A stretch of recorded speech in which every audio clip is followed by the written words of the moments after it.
What's up, guys? Fixie Flea here with another video. Never thought I'd be one of those YouTubers who say that, but anyway, we're here at 4 in the morning recording the voiceover for this.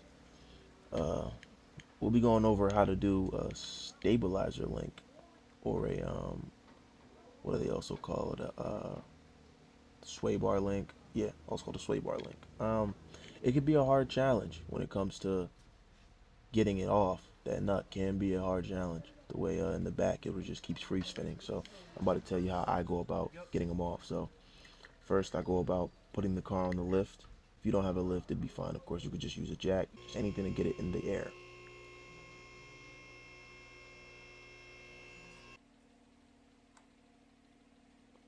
Now I'll take off the wheel. On this particular car, I believe I'm on a Toyota Corolla, like a newer one, a 2022 or somewhere around there.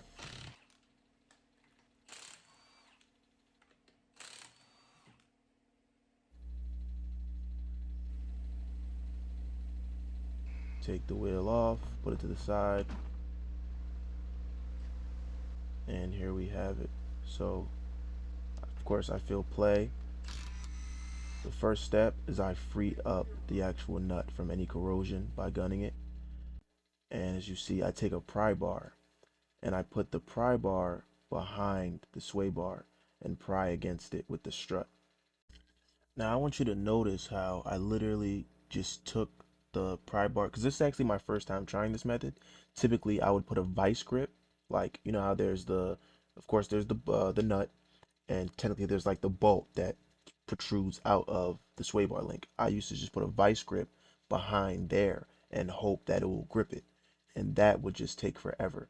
So I recently started this whole thing where I use recording this video is my first time trying it with the pry bar, and I'll be honest, I've never got a sway bar link off this fast. Never in my life has a stabilizer link been removed this fast. So this method, as you see, I literally just place it put it over the sway bar link and behind the strut and just pry, and that worked wonders.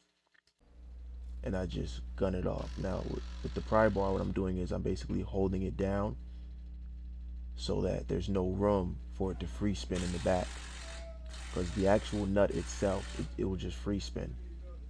And I'm using a stubby Milwaukee cordless ratchet.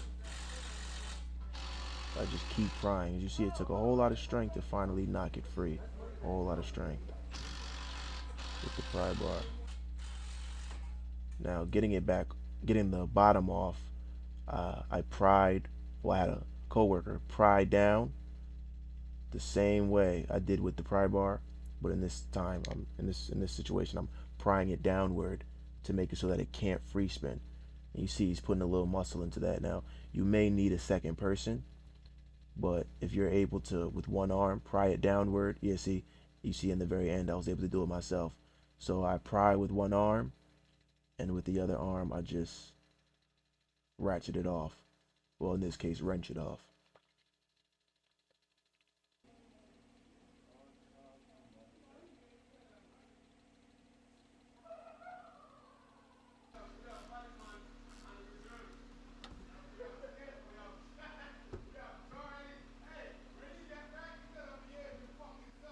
So I popped that right on out of there, and you just took it out.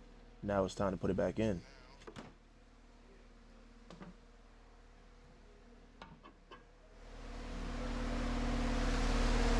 So now we got this old boy out.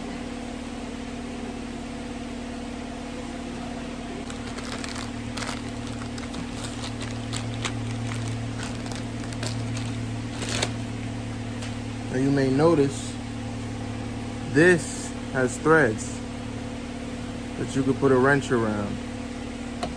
Meanwhile, this doesn't.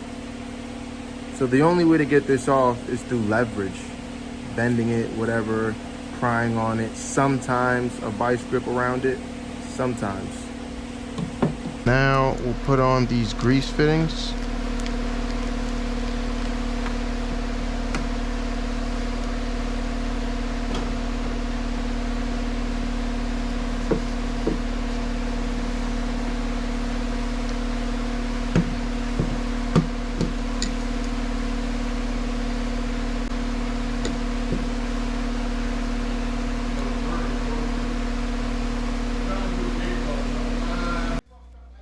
I was using a 8 millimeter socket. Now it may be different. It may be a 10, it may be an 8. Most of the time they're 8s when it comes to grease fittings. But you always want to make sure your grease fittings are secured in there. Never too tight. Never too tight. But you always want to make sure they're secured in there. So now I'm just hand tightening the nut to get it started. Top and bottom. As you can see, hand tightening. And then we put that same ratchet wrench on there and we get to cranking. So typically when it's time to install, there never really is any free spinning, like the same way it would be when it's time to get it off. That couldn't tell you why. But even if there was free spinning, as I said, there are threads typically when you go get the new aftermarket part, if you go get aftermarket. But when you go get the new aftermarket part, there's threads. So I could just put a wrench right there. I could put a wrench there on the threads and a wrench on the actual bolt or socket, whichever, on the actual bolt or nut, I mean, and it'll tighten just fine. No need to fight with it. No need for what was the word I used? No need for leverage, anything like that. It should screw right in. Screwing it off. Anybody would tell you with stabilizer links, screwing it off is the problem, not screwing it in.